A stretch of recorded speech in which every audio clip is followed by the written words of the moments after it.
kutaa isaatti kutaan osoo qooduun taane gargaarsa gaafataa jirra. Gargaarsa kanas nu harkatti fashaleessuun qabu. Waan nu isa keessatti arginu kana innis of keessatti arguu qabu. Aartiin waamtee jirti. Awwaachuun immoo isaati.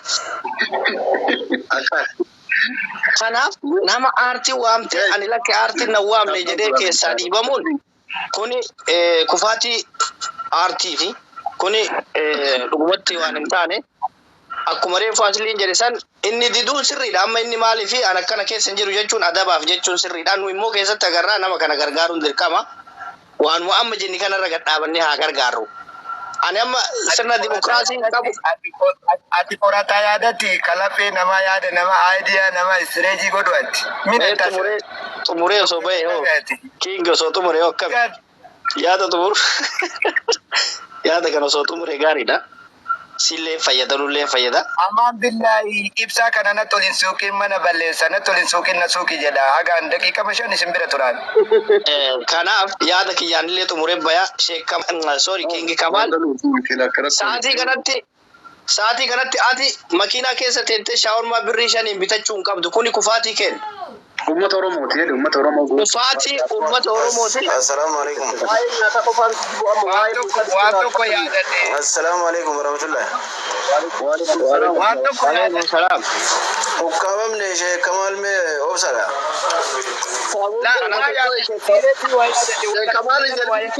Kingi Kamal Kingi Kamal. Kamal yoo jette si adabsi akka Oromootitti si adabsi. Kingi Kamal. Kanaaf hayyuu wayitti murada kan xumuradee gabbuu kanaaf wanni gootan. Kingi Kamal deemu barbaada bara doon deemu achuu barbaada. Hindeemu eessa qabadan hindeemu inni wanni nu seeneefu wanni fidaa jenneefu isarratti haasa'uuf inni gabbuuna wanni haasa'u hin jiru. Kingi Kamal guyyaa irraa furmaata tokkorra gahuu qabna.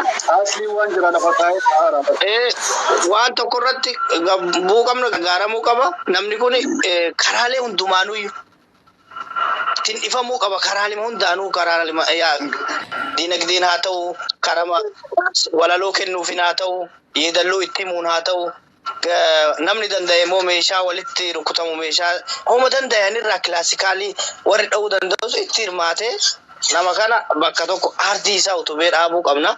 Kanarratti hojjannaa ammaan jala taa'ee isin dhageeffadhaa carraa namaaf kenna.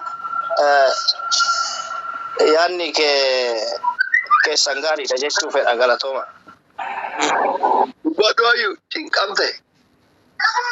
Artisti keenya kana biratti namni Assalamu alaikum warahmatullahi wabarakatuh. Akkasuma Ustaad Ahmad obboleessa keenya jaalatamaa fi kabajamaa akkasuma doktora keenya nama gadi 27 biyya Chaayinaatti godhate.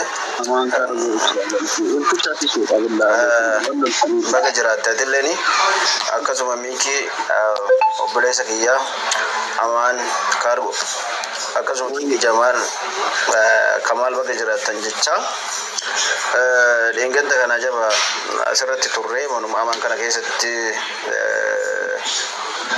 Ustaad Ahmad illee yaada isaa asirratti waa'ee Kingi Kamaliif waan tokko ibsee ture.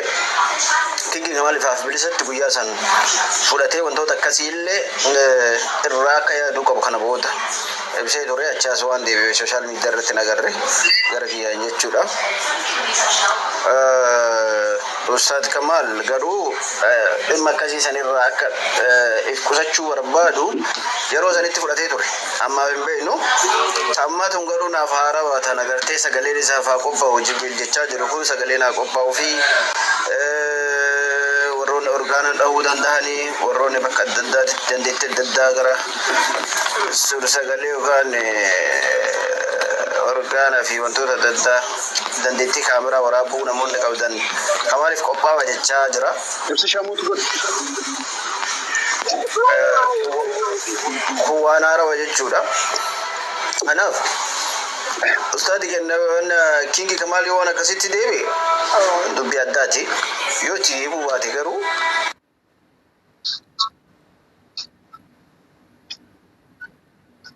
dhugaadhaa uummata keenya hawaasa keenya Guys, tap Chami, tap Chami. ammatti mana hidhaa keessatti rakkoo cimaa keessa jiru ijoollee teennaa mana hidhaa keessatti rakkoo cimarra jiran kan dhugaa rabbii dubbachuudhaa fi du'aarra jiran adoo isaanii sagaleen ta'uun jiraatu yaanni Kamaal kun ammallee maaliif deebi'ee dhufee kaleessa fakkeenya halkan eeggaddaa waan tokko irratti walii gallee turre mana amaan kana keessatti ustaadota keenya kan Saudi Arabiyaa fi naannoo ishii jiraatan irratti akkasuma embaasiin Itoophiyaa kan Saudi Arabiyaa keessa jirtu qophiin akka qophaa'aa jiru waggaa harawaaf waan kana irratti hagamta akka dalagaa jirra yaanni jedhamu hundursu waa'ee Kamaal kana caalatti waan jiruun qaban akka nama tokkotti obboleeyyan keenya kamana hidhaa keessatti du'anii reeffarra ta'an deeggadda obboleessi keenya sun asirratti nu himee ture amaanni yaadatarratti fakkaata Ustaad Ahmadis sirriitti quba qaba waan sanii dhimma san irratti hojjechuun hundursu waan nama dhuunfaa kana dhiisne haga yoomi dhimma nama dhuunfaa ta'edhaa fi uummanni keenya nama kumaan ajandaa godhee namni kuma waan sanii taa'ee dhageeffata. Azoo namni kumni meeqaman hidhaa keessatti kun daangarra tajjeefamaa kun Saudi Arabiyaa keessatti sagalee dhabuurraa kaka'e kuma isin beektan ijoolleen bebbeekamoon warra akka Abdii Cullee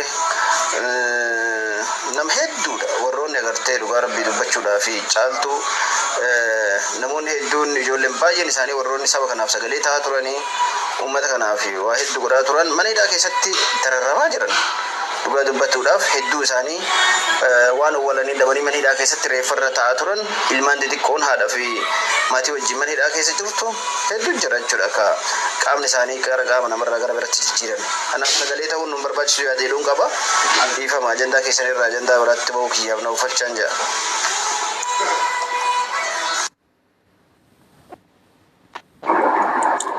السلام عليكم ورحمة الله وبركاته. وعليكم السلام ورحمة الله وبركاته.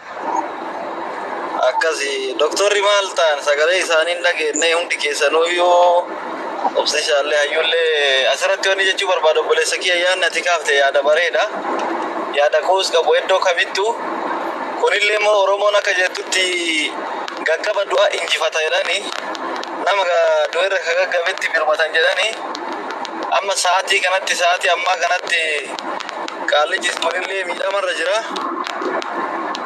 rakkoo isaa tanaa hin furra jedhanii rakkoo atattamaatiif wal ga'anii asitti doktorillee amamanii kun as keessa jiranii kana amma akka yaadutti ani qaruutee biradhaan gowwaa dirradhaan jedhanii lolaafillee gorsaafillee waan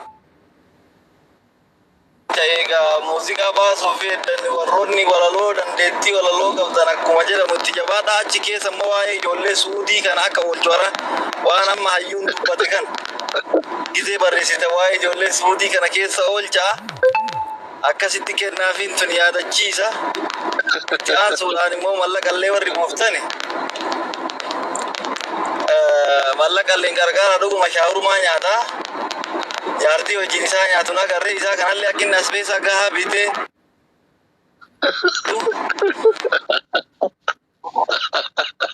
godha wal ijaaruu wal danda'uun kanuma Oromoon wal bira dhaabatu wal tubuun kanuma gizee mara shaarumaa alaa nyaata jaartiin isaa hin nyaatti bin ifti rabbuma beeka isilleen intala Oromootti akkinni as beesaa gahaa manatti bitatee jaartii hojiin nyaatu wani viidiyoo akka waraabummoo tana waadaa hin galchitanii Cala manatti on deebisaa waan hedduun sin dubbattanii nama waan baay'ee dubbadhu Ebsa Ayo mau tunggu.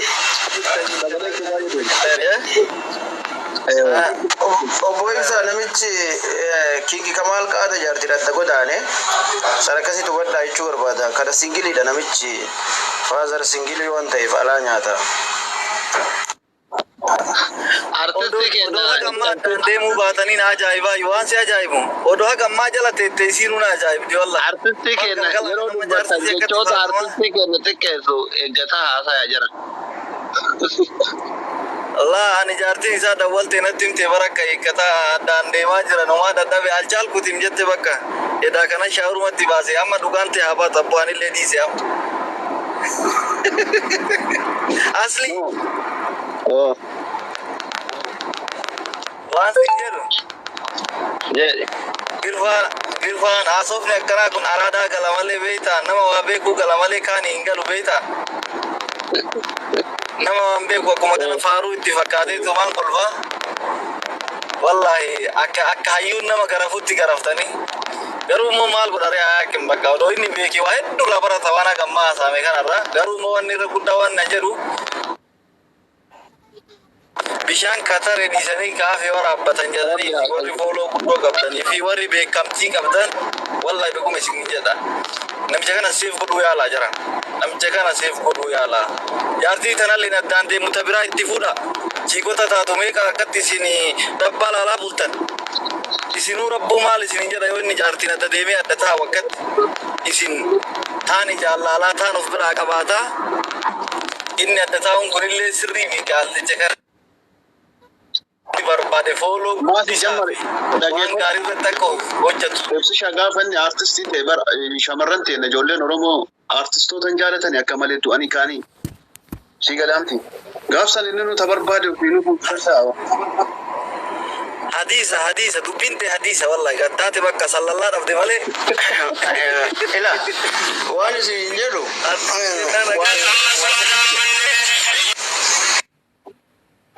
Jeri ayu. waasadi beeytanii Oromoo tana mammaakee waan jedhe duri dubartiin dursitee namni isiin hedduu jaalattu artistii jedhanii itti aansee shufeera jedhanii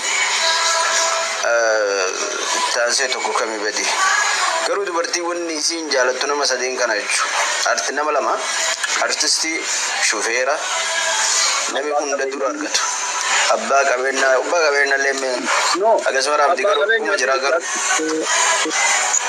artistiidhaa fi kana sadii jalaan baatu osoo qomaatan ta'e. Kana sadii jalaan baatu. Kanaaf yaa Kingi Kamaal yoo gara wallee gara sirbaa kana dhugaadhaan ka cekatti deemu taate kan milkaa'u ta'a jechuudha. Karri kun gara bultii kun furmaatanii argate jenneeti dhibbatti taphanna. Gara kanaan jechuudha. Kun isa kana jaallan keenya obboleeyyan keenya qaqqaalii warroonni biyya Suudii keessa jiraatan dhugaa rabbitti sheekotii teennatan guyyaa waggaa haaraa kana bakka sanitti walitti dhufuuf deeman irratti bifa tasgabbii qabuun ammaanuu itti bilbiluu aansaa